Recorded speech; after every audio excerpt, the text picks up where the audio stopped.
Okay, so yesterday I changed a water pump and it was like seizing up at one point, but this morning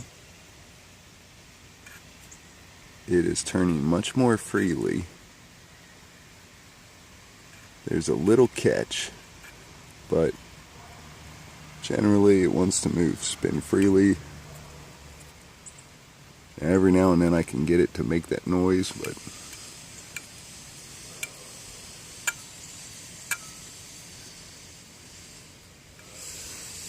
what I think,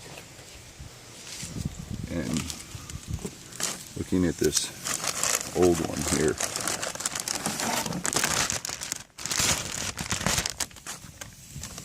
what I have a feeling is that some of the RTV I used, either in one of these areas here, or most likely right here, ended up coming into there, where it's just barely being caught by that.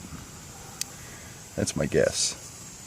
But I'm about to pull it off the car, clean it all up, and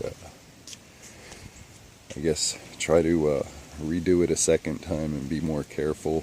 We'll see how that works.